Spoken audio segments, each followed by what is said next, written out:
जाए, शहीदों को दुल्हा बनाती रहेगी, कभी चैन से तू सुलाएगी या फिर बिगुल क्रांति का ही बजाती रहेगी। रंगा खून या चल नहाया लहू से, कई बार खेला है खून की होली, रचाया है हाथों में खून की मेहंदी,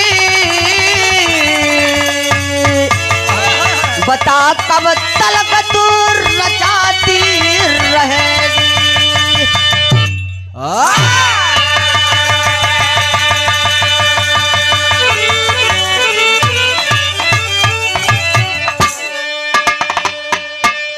ए बाबू गौर करेंगे, कई बार खेला है खूनों की होली, रंगा खून या चल नहाया लहू से।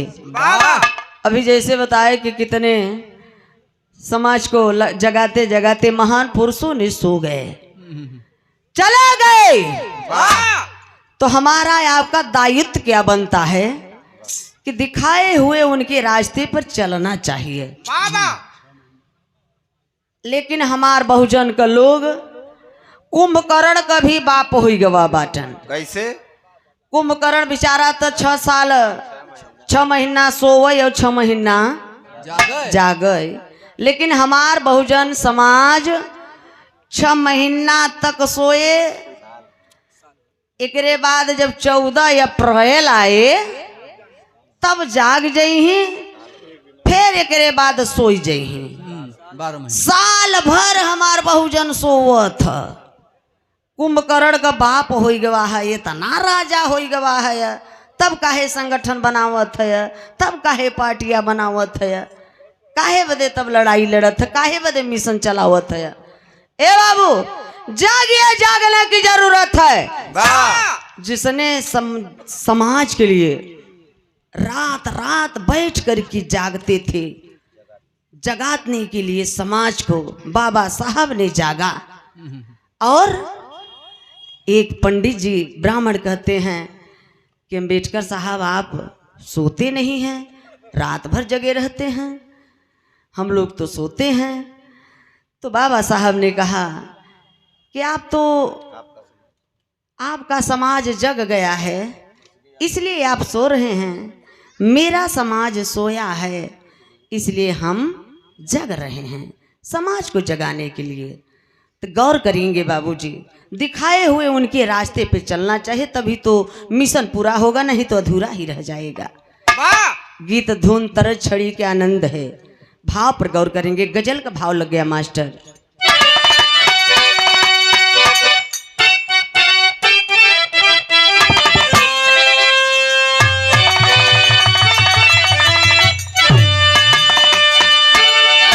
कोनो प्रेमी अपने प्रेमिका से कहत बा, ओकरे बोले बतियावे के सहूर तो बाना है।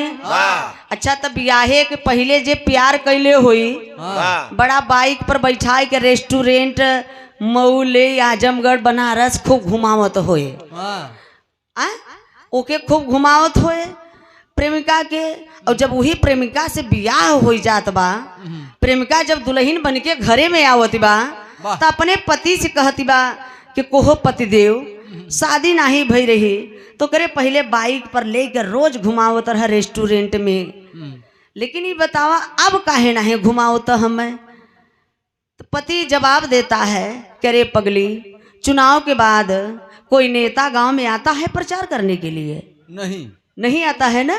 नहीं तो बताओ, शादी हो गया है तो हम तुमको घुमाए, तुम मेरी बीवी हो ना। यही बते तो प्रेमी प्रेमिकन के ब्याह बहुत कम टिकाऊ होत।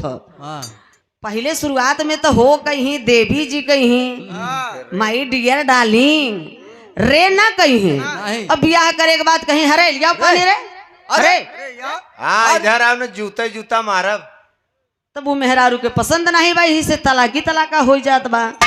तो बोले बतियावे प्रेमी सिखावत बा कैसे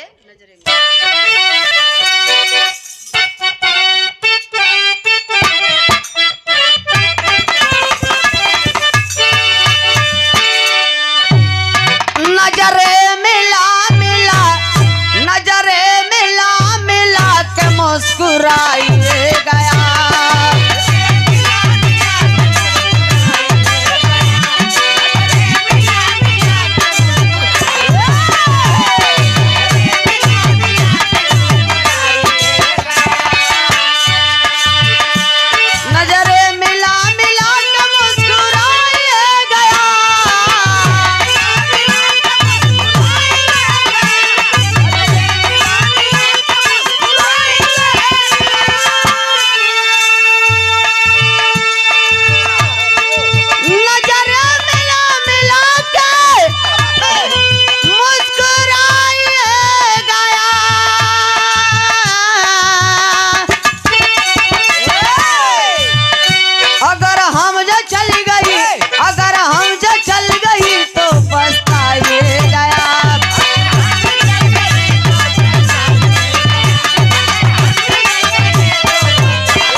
बाबू इतने ना कवि जी बिरहा में भाव लिखे हैं। अरे मालिक ने हर इंसान को इंसान बनाया।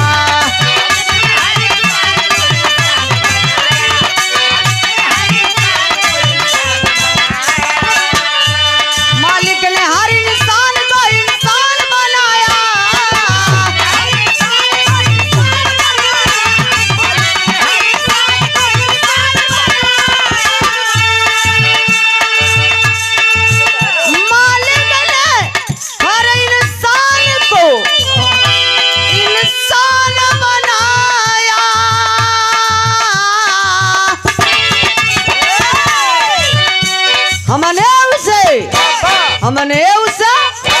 हमने उसे हिंदू और मुसलमान बनाया।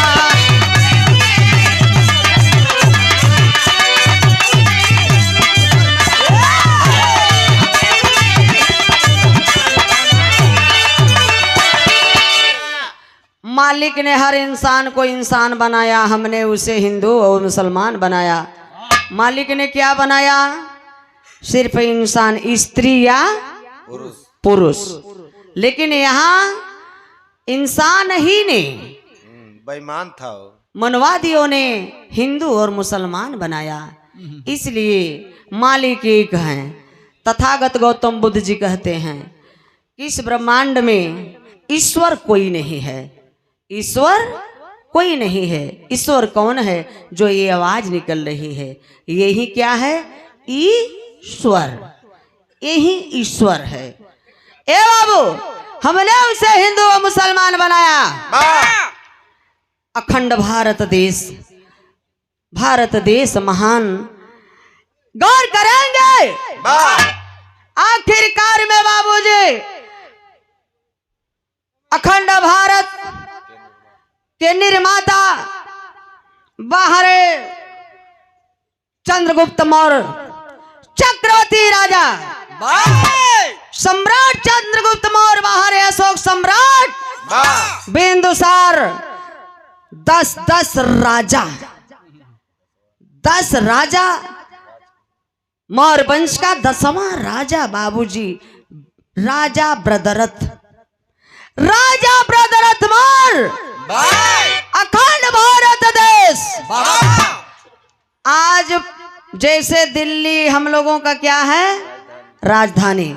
उसी प्रकार से अखंड भारत देश का हम लोगों का, ये पूर्वजों का ये बाबूजी राजधानी हुआ करता था।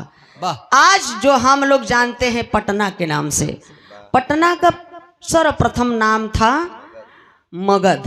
फिर नाम क्या पड़ा? पाटलिपुत्र। फिर तीसरा नाम क्या पड़ा? पटना। पटना राजधानी हुआ करता था। राजा ब्रदरथ अपने शासन काल में, जैसे गांव के प्रधान जी हैं, अपने शासन काल में 5 साल में पता नहीं जो चाहेंगे वो कर सकते हैं गांव के लिए। उसी प्रकार राजा ब्रदरथ ने अपने शासन काल में इन मनवादियों का, इन पंडित जी का, ब्राह्मणों का जितना जजमानी था उनका, जिनको जज मानते थे, जिनका पूजा पाठ करते थे, देव बहिनी, देव माई, देव काकी, देव भौजी, जजमानी उनका अपने शासन काल में राजा ब्रदरथ ने बंद करा दिया कि आज से इन मनवादियों का, बेईमानों का पूजा पाठ बंद करो, पूजा पाठ बंद करो। तब ये मनवादियों ने सोचा कि रे बाप, इतना गरीबी रेखा के नीचे कर दिए इन बेईमानों। ये बेईमान राजा ब्रदरथ हम लोगों को गरीबी रेखा के नीचे कर दिया। ब्राह्मण लेबर मजदूरी करते थे, एकदम गरीबी रेखा के नीचे हो गए राजा ब्रदरथ के शासन काल में। तब ये मनवादियों ने, ब्राह्मणों ने बैठ करके आपस में षड्यंत्र रचना रचते हैं कि जब तक राजा ब्रदरथ मरेगा नहीं तब तक हम लोगों का शासन काल, राजपाट वापस आने वाला नहीं है। ए बाबू देखें, आखिरकार में राजा ब्रदरथ को मारने के लिए इन मनवादियों ने षड्यंत्र रचना रचते हैं।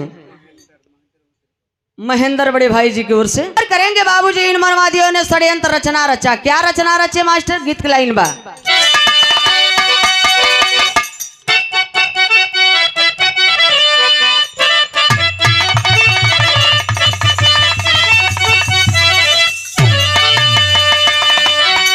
कोनो लड़का घरे में फरमाइश करत बा कि हमके दुल्हन कैसन चाहिए, कैसन हो।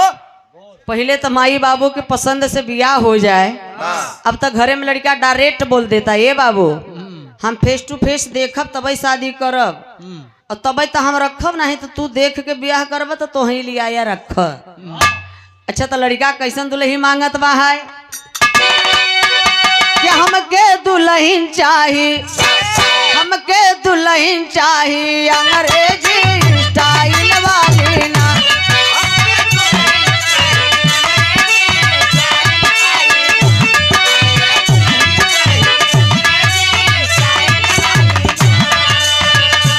हमके दुल्हन चाहिए अंग्रेजी स्टाइल वाली ना।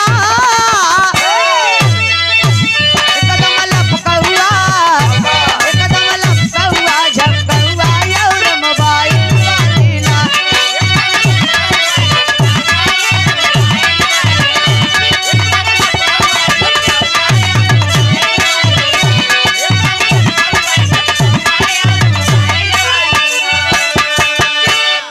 आज तमाम लोग तमाम तरह के अपन अपन आदमी सब व्यवस्था करत है कि हमार सरकार आवे, हमार शासन सत्ता आवे। उसी प्रकार ये बेईमान मनवादियों ब्राह्मणों ने षड्यंत्र रचना रचते हैं क्या कि हमके शासन चाहिए, हमके शासन चाहिए ब्राह्मण राज खानदानी वाली ना।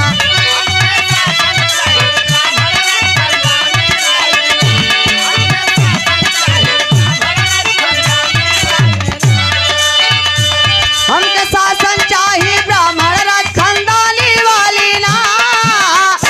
मौर्य वंशनाशो, मौर्य वंशनाशो, बौद्ध धर्म बदनामी वाली ना।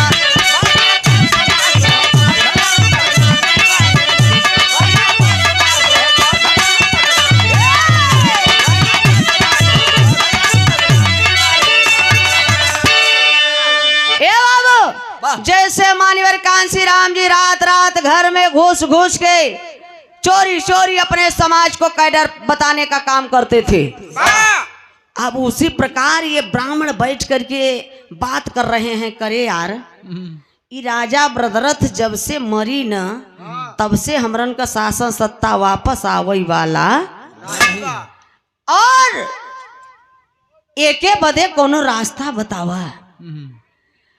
बौद्ध धर्म को बदनाम करने के लिए, तहस नहस करने के लिए, और राजा ब्रदरथ को मारने के लिए कौन रास्ता बा? आपस में बतियाओ थन कथन। हाँ यार, एक बात याद आई गई, एक रास्ता बा, सिर्फ एक रास्ता।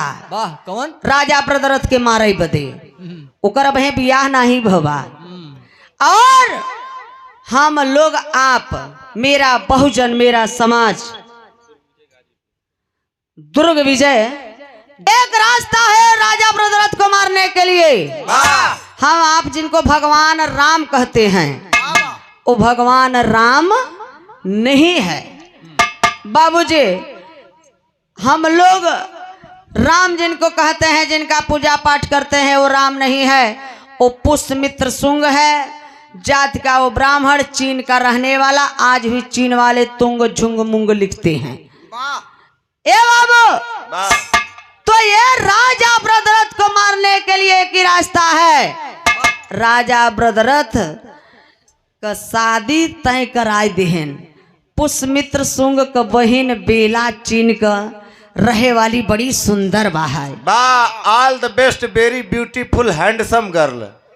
ये मूल निवासी रहे वाला करिया के बा राजा, ऐसा ही लड़की कबो देखला न होई। यही रास्ता बा, यही मारी। ऐसे ही राजा मरे वाला नहीं बा।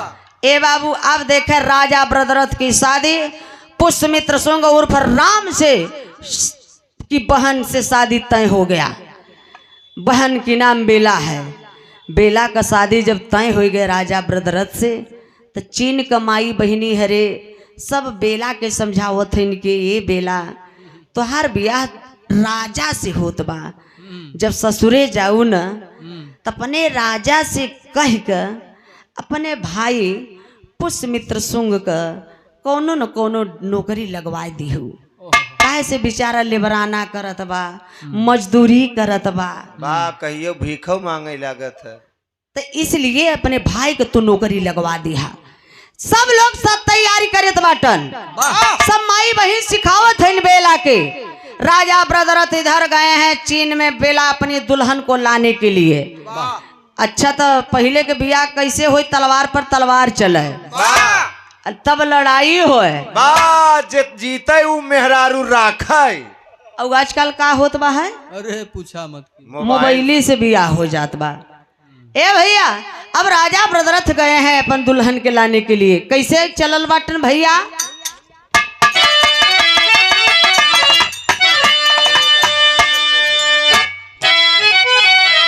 आई रे दादा बदल गई दुनिया, आई रे दादा बदल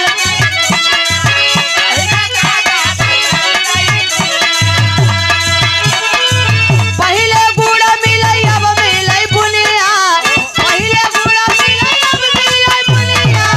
आई रे दादा बदल गई दुनिया।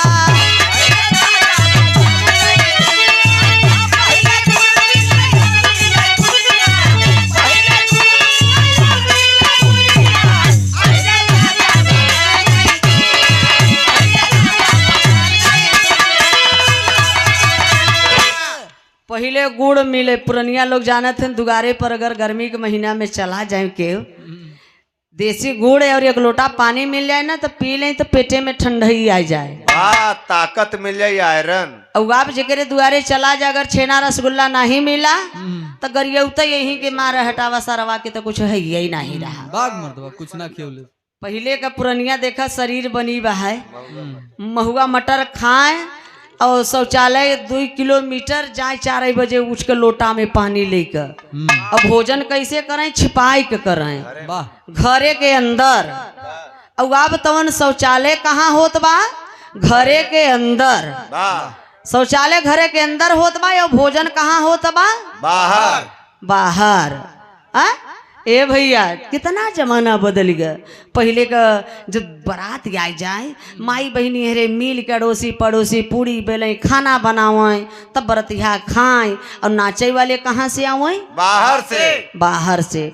अब तो न घरे के मनई सब नाचत हैं, और खाना बनावे वाले कहाँ से आवत हैं? बाहर से। बाहर से। घरतिया अपन में झगड़ा कैले थे दारू पी के हम अब नहीं नाचे है, ये गाना या और बजाओ। ना तो जीजे हम फोड़ देबे। मुर्गा खात संझा सवेरे बासु खाई लेब, एको बेरी नहा था जा, लेकिन बाऊ के फूके चला जाब, गंगा जी नहाब, फिर घरे आई के हाथ गोड़ धोब। पवित्र हो गवा, पवित्र बा है। बाबू पैदा करने से ज्यादा अपवित्र हैं सबसे। अच्छा, तो कवि जी भाव लिखे हैं, दुल्हन का दुल्हा कैसन मिला बा है? आई रे दादा भतार चूल्हा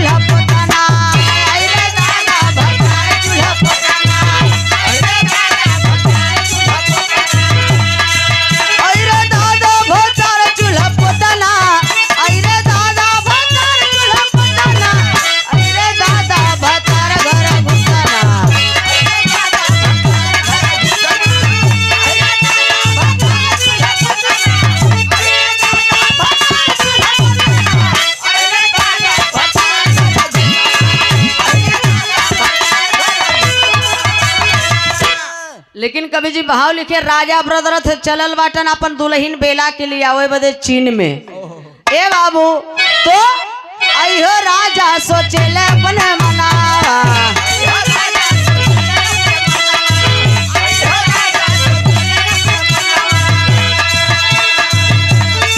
घरवा में हमर यही है जननवा, घरवा में हमर यही है जननवा, अयो राजा सोचले अपने मनावा।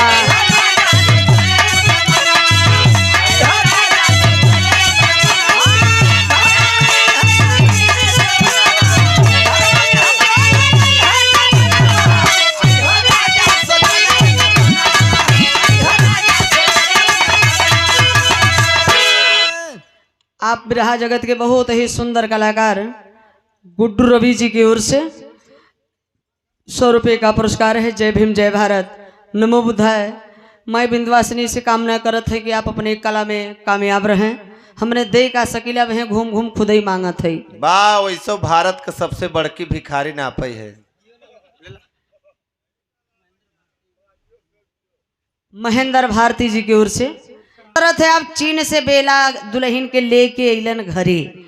जब घरे लेके अलन तो ब्याहे के बाद हर इंसान के जिंदगी में वो पहली रात आवेले, गोल्डन नाइट। अरे मर्दवा यहाँ इंग्लिश से सब पीएचडी के नहीं बैठा, हिंदी में बताओ मतलब सुहाग वाली रात। भाई कब आवले? अपने बाबू से पूछ ली है।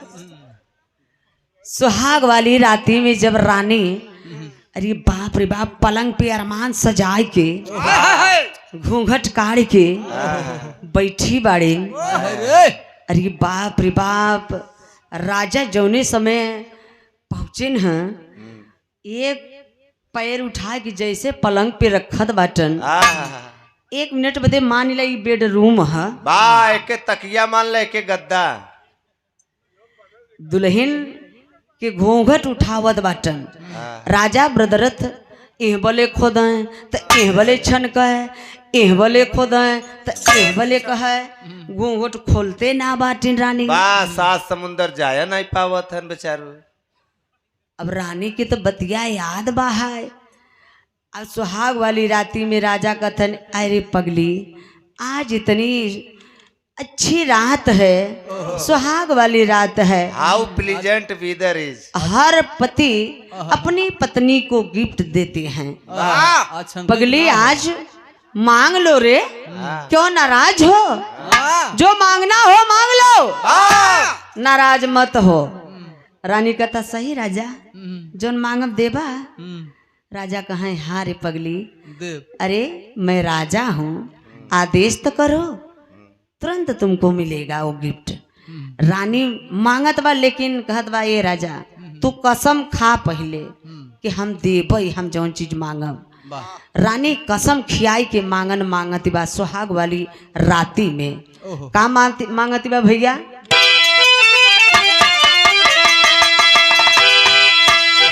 आदरणीय ओम प्रकाश जी करहा की धरती से 50 रुपये का पुरस्कार है। जय भीम जय भारत।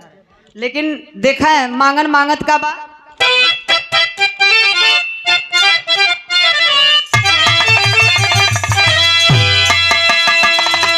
सैया पास तने आवना,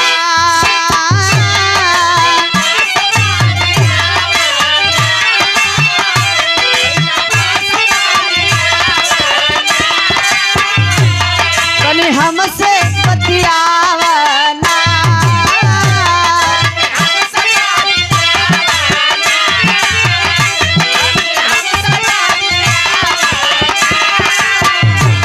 ऐसे काम ना चलिए राजा, ऐसे काम ना चलिए सैया, भैया का सिपाही बनाव ना ना ना, भैया पास करने आवन।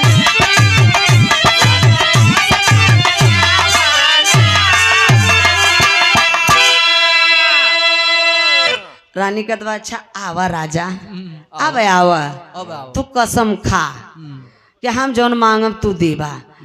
राजा कहे हाँ कसम बा रानी, तू मांग ले। रानी कहत बा ए सैया सुना, हमार भाई पुष्यमित्र सुंग उर्फ राम, हमार भाई राम मजदूरी करत बा, लेबराना करत बा है। ई बतावा कितनी बड़ी बेइज्जती होत बा। आप राजा, जेकर जीजा राजा ओकर सार भीख मांगे, कितनी शर्म की बात। जेकर बहिन अंदर ओकर भाई सिकंदर, कितनी शर्म की बात है। इसलिए राजा हमरे भैया के कोनो नौकरी लगवाई दा। राजा बोले कि बुलाओ रानी। अब राजा के का पता बा कि दाल में काला बा, राजा को नहीं पता है बाबू, पूरी दाल ही काली रही। लेकिन रानी कहिन के राजा यही हमार तोह से मांगन बा। तब राजा कहे पगली इतनी छोटी सी चीज मांग रही हो, बुलाओ अपने भाई को। बुलाओ। बेला अपने भाई पुष्यमित्र सुंग को चीन से बुलवाने का काम करती है, बुलवा लेती है। तब राजा ब्रदरथ अपने सार पुष्यमित्र सुंग को सिपाही में भर्ती कर दिए, सिपाही में भर्ती कर दिए। तब धीरे धीरे धीरे धीरे प्रमोशन हो गवा। प्रमोशन का भवा, सिपाही से सेनापति के पद पे हो गया पुष्यमित्र सुंग। अरे यार, जे पुष्यमित्र सुंग जब सिपाही पद से जे सेनापति बन गया, एकदम मनमाना घर जाना काम करे लगे अपने जीजा राजा ब्रदरथ के चोरी से। जितना सेना थे मूल निवासी का सेना कम थे। जैसे शर्मा बर्मा यहरी गडेरिया चमार मुसहर पासी मूल निवासी, उसमें सेना बहुत कम थे। लेकिन ये बेईमान पुष्यमित्र सुंग उसमें इतना सेना भर दिया, इतना सेना ब्राह्मण के लड़कों को भर दिया राजा ब्रदरथ की चोरी चोरी। जब ये किसी गुप्तचर द्वारा पता चला राजा ब्रदरथ को, राजा ब्रदरथ बुलवाए पुष्यमित्र सुंग को, बोले कि सर इधर सार है तो सारे नियर रहा, ढेर कहीं ऐठा मत, तोरे बहनी छोड़ दे। के कहा था? ब्रदरथ कहा था। अच्छा, पुष्यमित्र सुंग। राजा ब्रदरथ कहे कि सार राम ढेर कहीं ऐठा मत। लेकिन ये हर बेईमान देखते हैं, ये पुष्यमित्र सुंग आज भी बौद्ध धर्म वाले जो देखते हैं कपार उपार छिलवा के और वो वस्त्र पहन करके मंदिर में जैसे हुआ करते थे। पूरे देश में हमारे जितना बड़े बड़े मंदिर हैं, उस मंदिर में बुद्ध भगवान का मूर्ति हुआ करता था। उस मंदिर को राम या तो फिर बौद्ध विहार कहा जाता था। तो ये सेनापति के पद पे जब हो गया पुष्यमित्र सुंग, ए बाबू आखिरकार में ब्राह्मण के अपन सेना धीरे धीरे तैयार करता है, अस्त्र शस्त्र ले करके हर मंदिरों में बैठाने का काम करता है, बैठाने का काम करता है राजा ब्रदरथ को मारने के लिए। आखिरकार में इतने ना जासूस द्वारा जब राजा ब्रदरथ को पता चला, बुला करके पुष्यमित्र सुंग को डांटने लगे, कहे कि सर भाग जाओ, चले जाओ यहाँ से चीन, जाओ, हमारे पास तुम्हारे लिए कोई जगह नहीं है। अरे बाप रे बाप, पुष्यमित्र सुंग भैया क्षमा ना मांगत बा राजा से। भैया का संतिर बहिनिये बेला झमझमा के जाय के पैरवा पकड़ के लटक गई। कतबा ये राजा, राजा उ सार तोहार लहुरा महुरा सार है, एक गलती कई दे तो ओके क्षमा कई दा, माफ कई दा, आप फिर दोबारा ऐसा गलती ना करी। ए बाबू, आखिरकार में इतना ही नहीं, राजा रानी की बात सुनकर के दोबारा पुष्यमित्र सुंग को सेनापति के पद पे जब रख दिए, तो धीरे धीरे धीरे धीरे धीरे धीरे समय बीतता गया। यही बीच में अचानक एक दिन बाबूजी राजा ब्रदरथ के मन में आया कि थोड़ा सा मुआयना कर लें सेना का।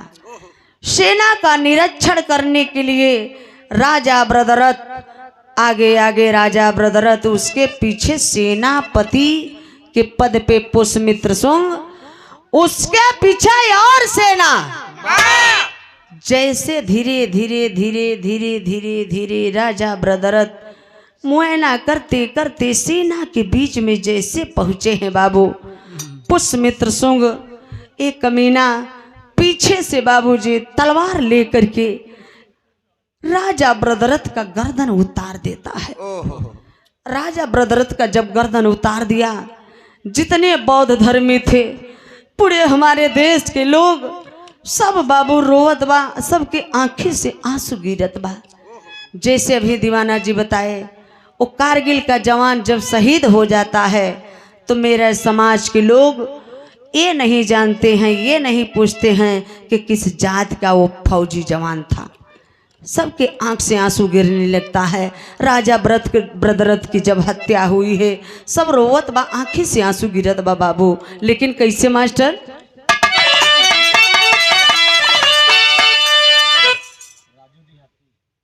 आदरणीय राजू देहाती की ओर से ये देखें 20 रुपए का पुरस्कार है। जय भीम जय भारत नमो बुद्धाय। लेकिन कहनाम बा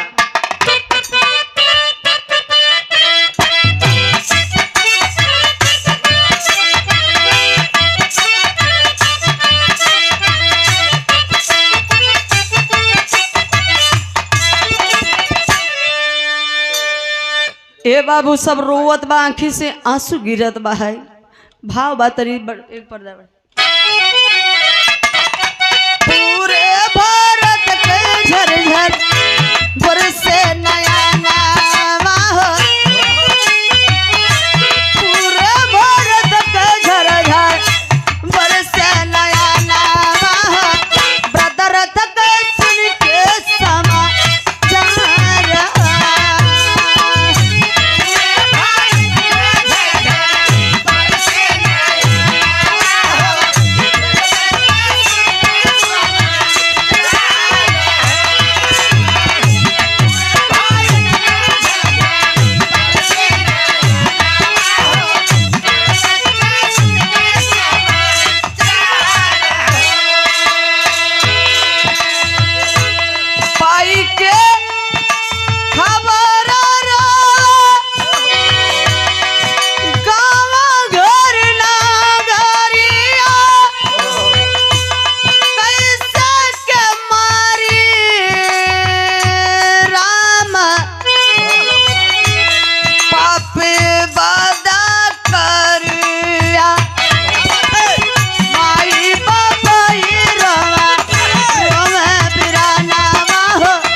ए बाबू, सब रोवत बा। जितने बौद्ध धर्मी थे पूरे भारत पूरे देश के हमारे समाज बहुजन के लोगों के आंखों से आंसू गिरत बा। राजा ब्रदरथ की हत्या हो गई, लेकिन बाहर एक कमीना पुष्यमित्र शुंग उर्फ राम, हम राम जिनको कहते हैं, आज तक राम नाम का इस पृथ्वी पर कोई पैदा ही नहीं हुआ है। जो कि ये रामायण बाबूजी जो लिखा गया है दशरथ जातक से रामायण चुरा करके लिखा गया और 31 जातक चुरा करके महाभारत लिखा गया। लगभग 400 के ऊपर रामायण लिखा गया। तो ये राम नाम नहीं है, ये काल्पनिक एक कहानी है। जो बाबू ये पुष्यमित्र शुंग है, आखिरकार में ये कमीना राजा ब्रदरथ का हत्या करके आंख लाल किए, तलवार लिए, घोड़ा पे अंगार है बाबूजी, दौड़ते भागते पुष्यमित्र शुंग आया है घर पे। घरवा आइल बाटा, राजा के दरबार में भीड़ लगी है बाबू। अब बहनिया बेला कलैया का चुड़िया फोड़ के, मंगिया का सिंदूरवा धोई के बाबूजी रोवत बाटे। माई बहनिया से नुरवा बल्टिया का पनिया से धोवत हईन। बेला रोवत बा कि सैया हमार हमके छोड़ के चल गईला। अब वही हमार बात छोड़ द सैया, लेकिन जवन है पेटवा में निसनिया पलत बा सैया। जब पैदा होई तो ये सैया पापा के कही सैया। सब माई बहन समझाओ थे कि बिटिया रोवा मत, ये दुनिया में जे कोई भी आए बा सबके एक दिन जाए के बा। लेकिन पगली बौरहिया बाहरे सुहागन अभागन बन के कलैया के चुड़िया फोड़ के रोई के ऊपर वाले के दोष देती बा। कैसे देश देती बा बाबू?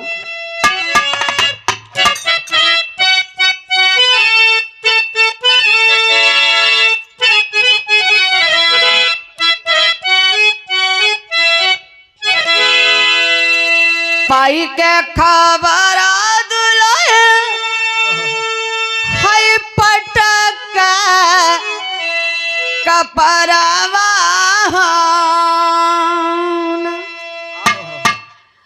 ए विधना गजब गिरवाला बाजरवा। ए सैया ये गजब बजर गिराए देह, कैसे हम रहब सैया?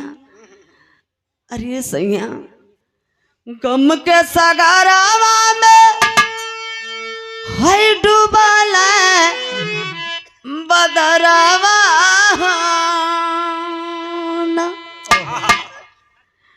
ए विधना डूबी गईल मांगी के सिंदूरवा।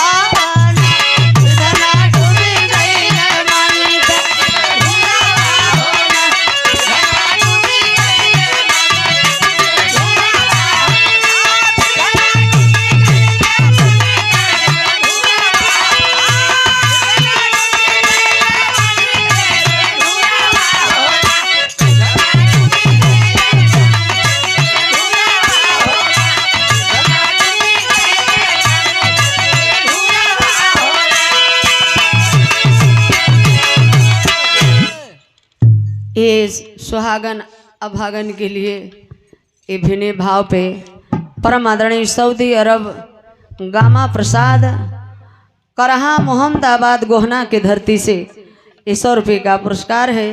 जय भीम जय भारत नमो बुद्धाय। अगर बाबूजी हम असली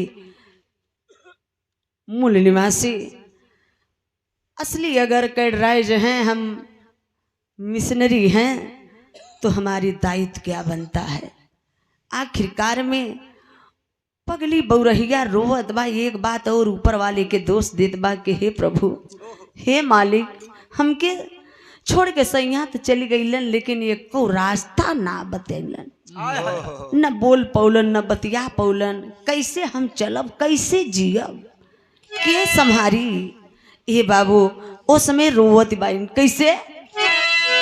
कवन आधारा जे अब है के करे सरवा ए विधना चरवरिया लौकेला अनरवा।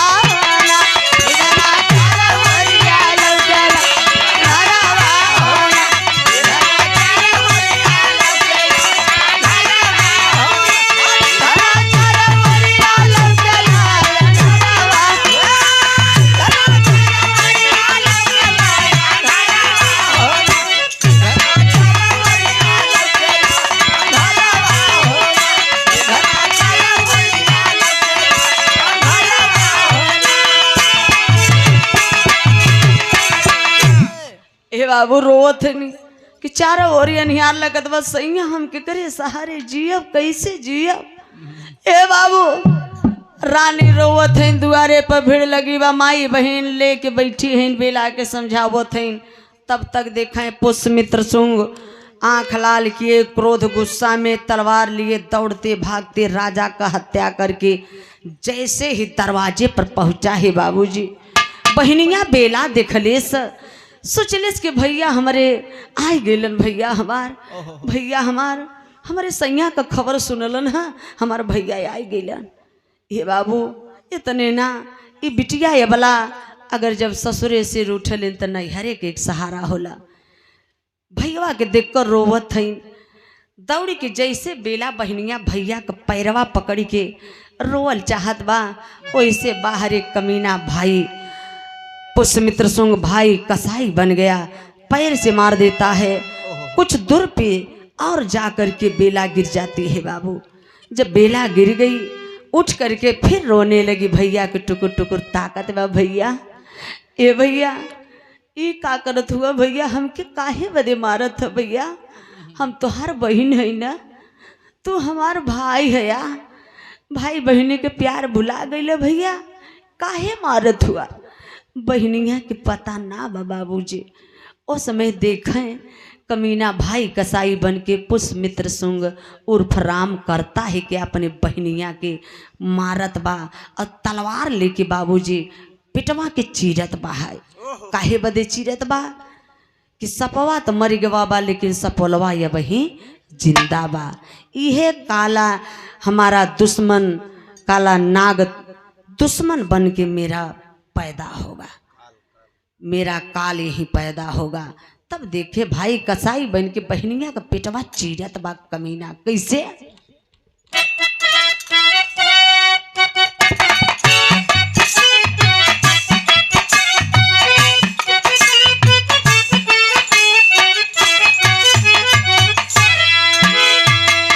हाथ गोड़ बांधे पापी जबरी शरीरिया हो, जबरी शरीरिया हो, ऊपर से कोड़ोवल की मार जी। खम्हवा में बांधे पापी जबरी शरीरिया हो, जबरी शरीरिया हो, रुवेला घर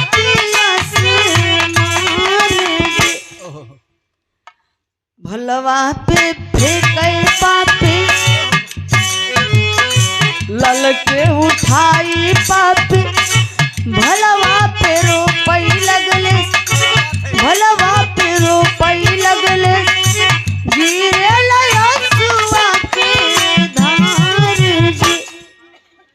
ये बाबू कमीना भैया, ये भैया 2 मिनट और है, बस 1 मिनट शांत रहिए। ये बाबू बहनिया रोवत बा, आंखी से आंसू गिरत बा, लेकिन निर्दयी थोड़ा सा भी दर्द नहीं बुझत। तलवार लेके बाबूजी बहनिया के मार के और पिटवा चीर के लाल के निकाल के, संजोग देखें पिटवा में बेटवा पलत रहा। 8वां 7वां महीना लगा बाबूजी लाल के निकाल करके ये कमीना पुष्यमित्र सुंग फेंक करके लाल को, शिशु को फेंक करके और भाला के नोक पे रोकता है। भाला के नोकिया पे रोक के बाबूजी जान से मार दिया। आखिरकार में राजा ब्रदरथ भी मर गए, रानी भी मर गई, और उनका जो बिया वंश औलाद खून था उनका लाल भी इस दुनिया छोड़ के चला गया। ये बाबू तब देखें इधर उत्तर पश्चिमी का राजा मिलिंग, उत्तर पश्चिमी का राजा मिलिंग बौद्ध धर्म के अनुयायी थे, और जितनी ही बाबूजी बौद्ध धर्मी थे उतना ही लोग उत्तर पश्चिमी से दल बल के साथ राजा मिलिंग, राजा ब्रदरथ का हत्या की खबर सुनते ही ये बाबू पटना पे चढ़ाई कर दिए वो पुष्यमित्र सुंग राम को मारने के लिए। जब पटना पे चढ़ाई किए तो जब राजा मिलिंग पटना गए हैं तो पटना के जितने लोकल लोग थे, बौद्ध धर्मी लोग थे, तो वहां सभी लोग मिल करके राजा मिलिंग का साथ देने लगे, सहयोग करने लगे ये राम को मारने के लिए। तब वहां पटना में देखे होता है क्या, कवि जी टेरिक भाव लिखे मास्टर।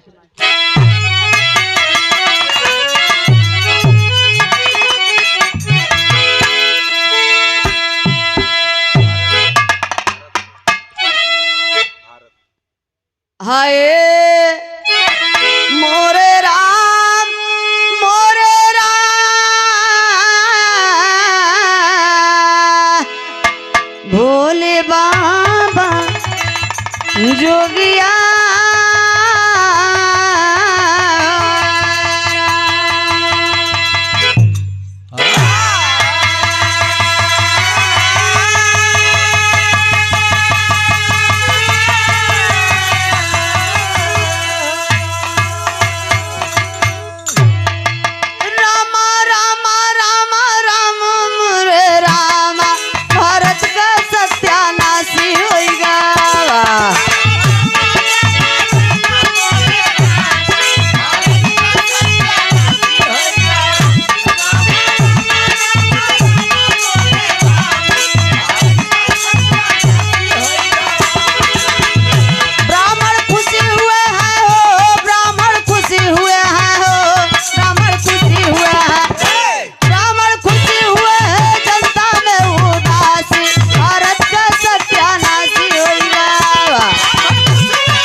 ए बाबू, ब्राह्मण खुशी हुए हैं, जनता में उदासी, भारत का सत्यानाशी हो गया। आखिरकार में ऐसे ऐसे हमारे जितने महान पुरुष, जितने हम लोगों की समाज के अगुआ बने, लड़ाई लड़े, हक की बात किए, उनको किसी न किसी द्वारा जान से मार दिया गया बाबूजी। इतना ही नहीं, जब राजा ब्रदरथ की हत्या की खबर सुने, पटना के लोग भी साथ देने लगे। जब राजा मिलेंगे को तो एक कमीना पुष्यमित्र शुंग उर्फ राम को पटना से मार करके वहां से भगाने का काम करते हैं। तो राम भागते भागते कहाँ गया? मध्य प्रदेश में। मध्य प्रदेश कोई पोल कपोल खिस्सा कहानी नहीं है, इतिहास की बात है। मध्य प्रदेश उज्जैन में जा करके जैन धर्म में छिप करके ये राम रहने लगा। जब रहने लगा तो यार बौद्ध धर्म हमारा देश केवल भारत भरे में ना ये पाखंड होत बहा है इस समय, और नहीं चले जाइए हर जगह देख लीजिए। जब हम सुधरेंगे तब जमाना सुधरेगा, क्योंकि बाबूजी भाव पर गौर करेंगे।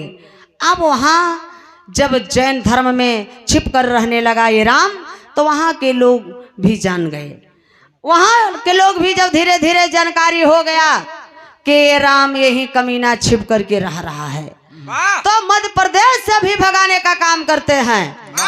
अब वहां से भागते भागते वही रास्ता पकड़ के दौड़ते दौड़ते भागते कहाँ गया है? साकेत। साकेत कहाँ है? कवि जी आल्हा में भाव लिखे हैं मास्टर।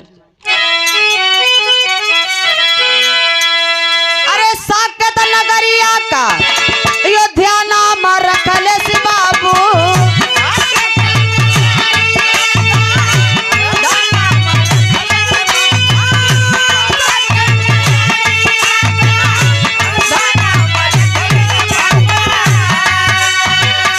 अपन राजधानी पापी लेहल से रे बना।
ए बाबू, ये पुष्यमित्र शुंग राम जब भागते भागते गया है साकेत, आज जो अयोध्या फैजाबाद के नाम से जाने जाते हैं।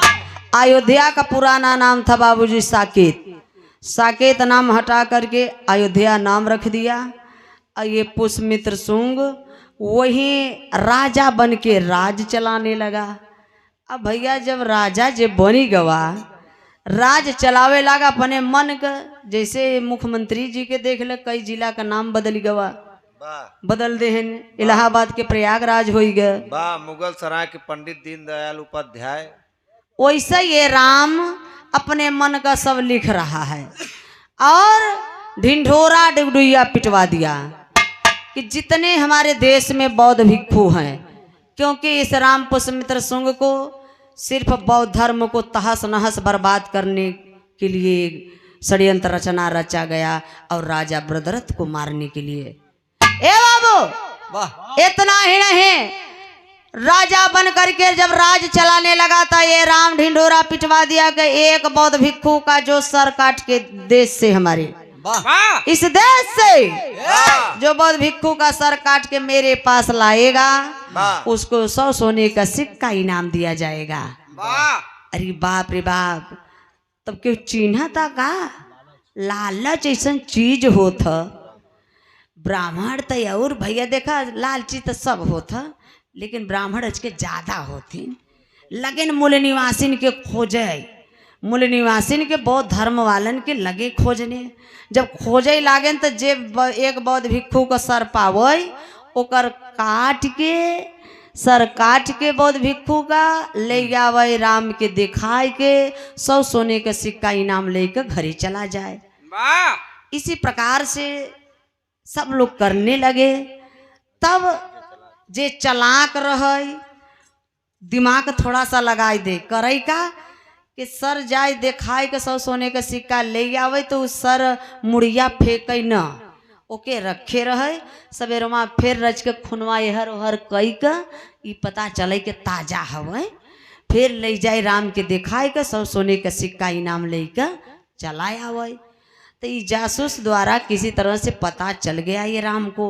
जब राम को पता चल गया तो ये चालाकी कर दिया।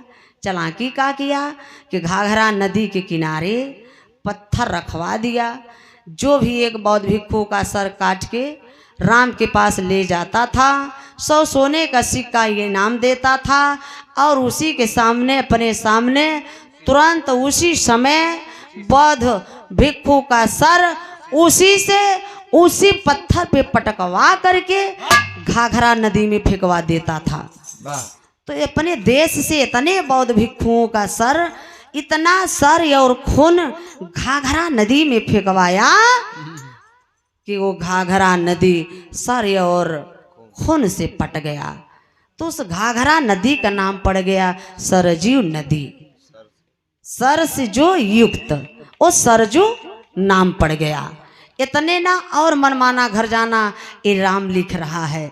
इतना ही नहीं, राम कहते हैं ना ए बाबू मैं नहीं सोचने वाली बात है, ये सिर्फ एक चाहे रामायण हो महाभारत हो, जैसे मंच पर नाटक नौटंकी खेला जाता है, पात्र जैसे होते हैं उसी प्रकार से ये सभी लोग पात्र हैं। क्या है? पात्र। जैसे राम लक्ष्मण सीता, हिंदू धर्म में लिखा बा कि राम सीता राम का काहन मेहरारू। और बौद्ध धर्म में क्या लिखा है? दशरथ जातक में क्या लिखा है कि सीता राम की बहन है। और राजा दशरथ बनारस काशी के राजा हुआ करते थे। लेकिन आज का कहते भैया भगवान राम अयोध्या में जन्म ली हैं।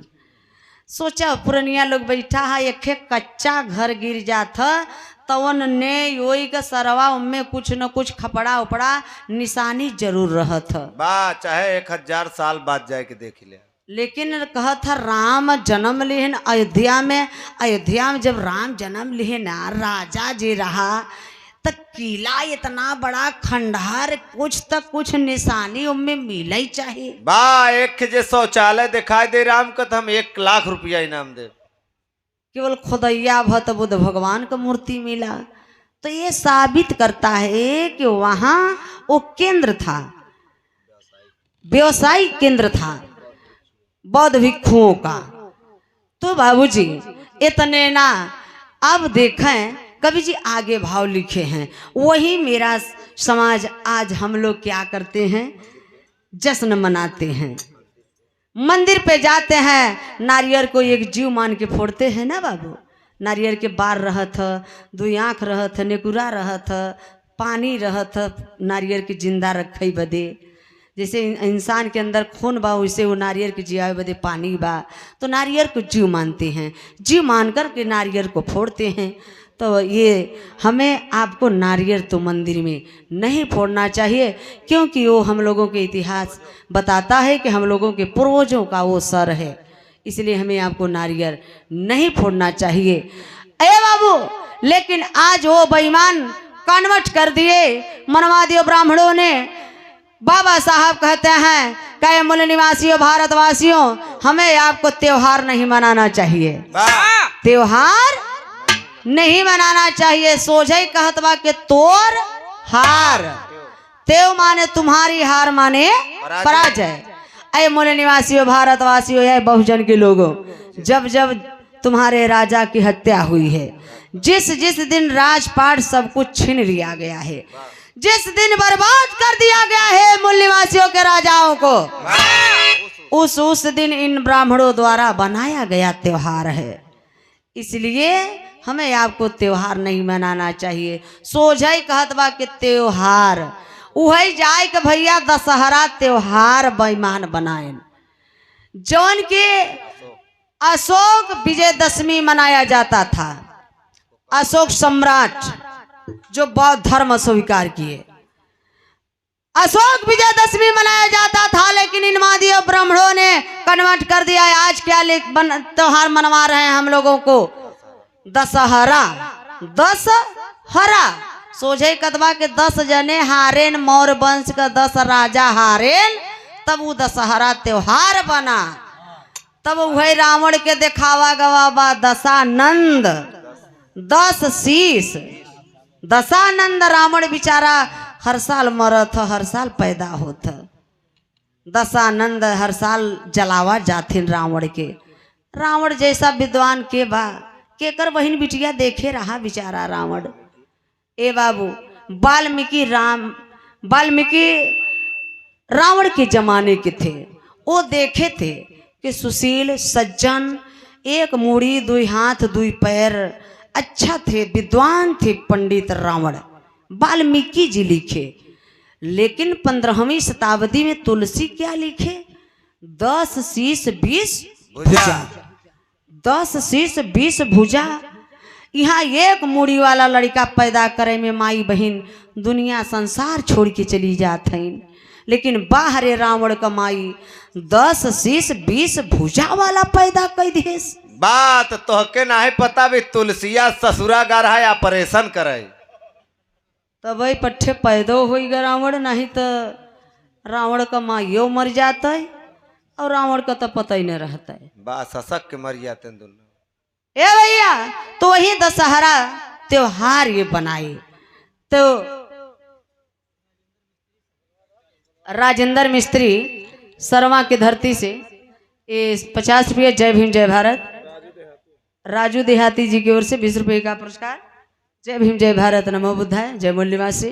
तो कवि जी का नाम भाव लिखे हैं आगे, क्या? रोए मूल निवासी दुखवा कह के अपना, बुद्ध भगवान पूरा कैदा तू सपना।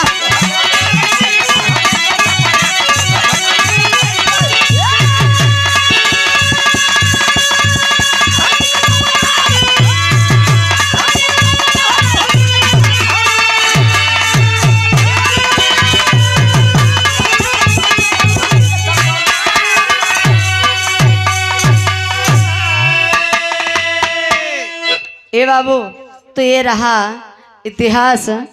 होली, दिवाली, दशहरा जो कुछ भी बाबूजी हम लोग मनाते हैं, उस दिन हमें आपको जश्न की जगह मातम मनाना चाहिए। जैसे मुसलमान भाई मुहर्रम के दिन मातम मनाते हैं, उसी प्रकार हमें आपको भी मातम मनाना चाहिए, क्योंकि वो जश्न का दिन नहीं है। वो जश्न तो इन बेईमान मनवादियों ब्राह्मणों का जश्न का दिन है, हम लोगों को मातम का दिन है। लेकिन ठीक उल्टा हम लोग काम कर रहे हैं।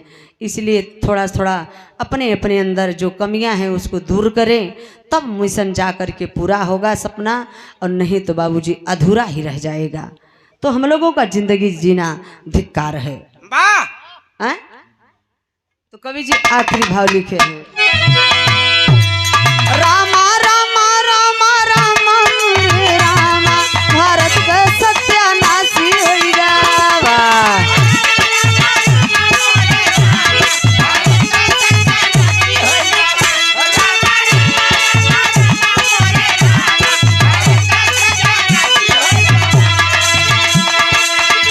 हम सब